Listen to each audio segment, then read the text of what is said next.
The Super Smash Bros. Series is in sort of a pickle, with Smash Ultimate kind of serving as the series' swan song. It's hard to imagine how they could possibly move forward from here. One of the prevailing theories is that they could do a soft reboot on the series, strip down the roster, redo every moveset from scratch, just totally bring the series back to basics. And I'm not opposed to that idea, I think it would be really cool. Some of these characters have had the same moveset since 1999, they could definitely do with a refresh. But the other theory, and the one I think could be likely at the current moment, is to release Super Smash Bros. Ultimate Deluxe, or Switch 2 Edition, or whatever. Bringing one of the best Smash games up to the Switch 2 with enhanced resolution and, yes, all new content. Many of Nintendo's biggest Switch 1 games have received some kind of update in order to take advantage of the Switch 2's improved hardware. There are the games with full official upgrades, which not only improve the game technically, but also bring brand new content, like the Zelda titles or Super Mario Bros. Wonder. Generally, these games have an upgrade pack, which cost money,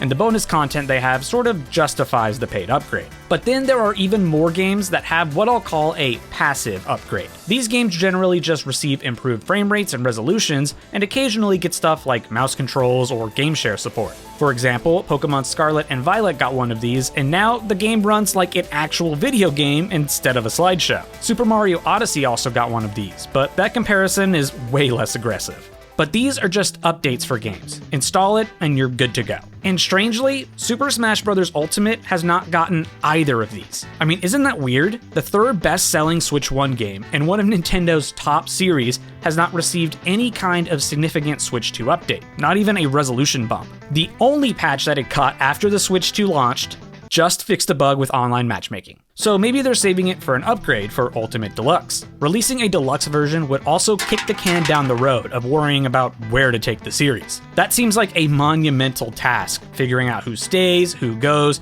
how we change each fighter, or worrying that too much gets changed. I really don't envy having to make those kinds of decisions, but that's future Nintendo's problem. We don't need to worry about that right now. Hey, check this out! But how do you top the original run of Smash Ultimate? It felt like the entire game was designed to be the magnum opus of the Smash Bros. Series, a wide selection of fighters from across so many different genres, not to mention the most requested characters finally joining the fray. It's got the most stages, items, music. It seems really tough to beat. Well, to quote one of the Smash Ultimate directs, why close the door when we can add even more? I truly don't think you can do a Smash Ultimate Deluxe without any kind of new fighters. Looking at other Deluxe or Switch 2 versions of games, with most receiving some kind of new content, I think I would be left speechless if there wasn't even one single new fighter. But who could possibly be added to the game that could top the likes of Ridley, Joker, Banjo, Sephiroth, Sora, these massive and popular fighters? Even though we have some of the tippy-top picks in the game, that doesn't mean there aren't some huge names that are still blatantly missing. Now, I don't want this video to just turn into listing characters people want in Smash, but I would like to talk about some characters that I feel have a pretty loud absence in the roster, like Paper Mario. It's dumbfounding that he is not in Smash at all. He gets all kinds of abilities in his home series, origami and paint and stickers and flurry. You could take his character in so many directions, focus on the older games, or the newer games, or get a good fusion of both. They'd be able to add a third Mario to the roster, but have it be completely distinct. It would be so cool. You could finally add Waluigi too. He's like one of the last big Mario faces that isn't a fighter. There's Waddle Dee as a new Kirby rep. They've been loving Xenoblade, so someone from Xenoblade 3 could also join. And they would definitely throw a new Pokemon in there. The newest Pokemon in the roster is Incineroar from the 3DS. We're going on 3 full generations since Ultimate's release, so they definitely would throw one of the new guys in there. Oh, and as a brief aside, I definitely think they would redesign Donkey Kong to use his new look. They've replaced dozens of assets on the Switch and on websites to use the new Bonanza design, so updating his Smash model feels likely. Sort of like changing Link to be whatever the recent Zelda game has been. I imagine he'd have the same moveset, but he would definitely be Seth Rogen. And of course, there are the third parties, which is always the big topic. With Nintendo's established relationship with Microsoft, I could easily see another Microsoft property getting in.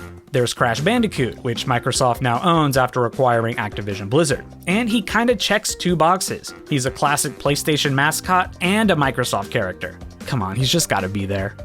And there's the Chief himself. While Banjo and Steve are definitely more popular through the lens of Nintendo, it is genuinely surprising that Master Chief isn't in Smash. Aside from Doom, Halo is one of the biggest names in the FPS genre, and part of that is because there is an iconic guy to pair with it. Obviously, there are 1,000 shooter series out there, but so many are just the generic soldier design, while Master Chief is immediately recognizable. But Halo is also one of the earliest and best shooters in the modern age. It had online play, fun campaigns. It became one of those default games you boot up at a party because it's just a blast. I think shooters have been avoided in Smash largely because the presence of realistic weapons makes things complicated with the different rating systems. But with all of the weird alien tech, the plasma rifles, and energy sword, Chief could definitely work around that pretty well. It's the whole reason why I created that fake Master Chief Mii costume, because it just felt so believable that he'd be in the game somehow. Or Tracer Overwatch. I mean, crazier things have happened. I'm also a little surprised we've never seen a new Sonic rep. They always seem to get relegated to Assist Trophy or Mii costume. I guess if Sega was going to be approached about another character, they'd probably want a whole new series represented rather than a second Sonic guy. And that would be fine, but throwing Shadow in as an Echo Fighter just seems obvious. Also Jonesy for Smash. And there's always the chance of somebody being promoted. We have several instances now of an Assist Trophy or Mii Fighter costume appearing in an older game and then being developed into a full fighter later. Little Mac, Isabelle, King K. Rool, Inkling, these all had some smaller role in a previous entry. So who knows? Maybe this could be a reality in the near future.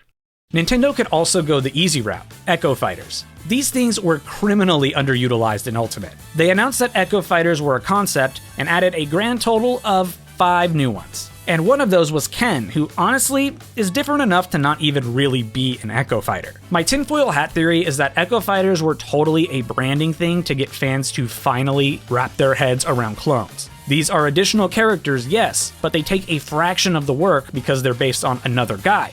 They aren't stealing another character's spot or anything. The options are you get Peach and Daisy, or you just get Peach. Either way, it felt like Echoes could have been a fighter cheat code. Like all those mod packs where you'd replace Sonic with Shadow, or Sora with Roxas, or Captain Falcon with Obama. They'd be able to make these little tweaks, but still have them as a character rep. It's shocking that we didn't see more of these. I saw theories about an Echo Pass, where it was a cheaper pass but came with like 5 Echoes or something, and I was so on board for that. It really feels like it was a missed opportunity. I know I said I wouldn't be listing characters for Smash, and all I've done so far is list characters for Smash, but it's such a broad topic that I can't help but just keep going. But where would Smash Ultimate stop? Well, I sent Nintendo a letter in the mail, and here's what they had to say to me. Ultimate ended with 89 total unique characters as fighters, so a flat, even 100 fighters just feels like the perfect number. Now, I have no idea if they'd add 11 more characters. That's essentially 2 more fighters passes. But I just think that concept is so neat. Hit 100 characters in the game, and then we can wipe the slate clean and do the soft reboot. And fighters aren't the only thing that would be added, but all the other stuff just isn't that fun to speculate about. Like, any new character would surely come with a new stage, new music, new spirits. Hell, they were still adding spirits to the game until 2024, so those would almost be guaranteed. But in the end, I could be wrong. Maybe they are in fact doing a reboot. But then that sort of raises a couple questions. Sakurai has said he can't imagine a new Smash game without his involvement, but we also know that he only just wrapped up development on Kirby Air Riders recently. So if he was working on a brand new Smash game, it would be in the absolute earliest stages of development right now. And if that was the case, then surely Nintendo would go ahead and release a free update for Ultimate so that it can gain full advantage of the Switch too. We'd be at least a year out from a new game, so it would make sense to do that in the meantime. So what do you think? Are we headed straight for a Smash 6? Or do you think they're gonna keep Ultimate kicking with the Deluxe version? I'm totally on board with the idea of a new Smash coming. I just truly think that Nintendo would squeeze as much content out of Ultimate as they can. And in either scenario, the big question is, who do you want to see in the game? Ever since the end of Ultimate's DLC, it seems like there's a pretty wide variety of characters people are requesting. And it's been quite a few years, a ton of new characters have also made their debut. So, who do you like? I mean, in either scenario, we could see some kind of update for Ultimate, but I just genuinely think that they might squeeze as much content out of Ultimate as they can. I'm honestly pretty chill. If they just gave me silly little Mii Fighter costumes and the game ran in 4K, I'd be happy. But the trend of Switch 2 editions just doesn't suggest that, so I'm hopeful we get more silly little trailers. It's been a while since I've screened at my computer screen.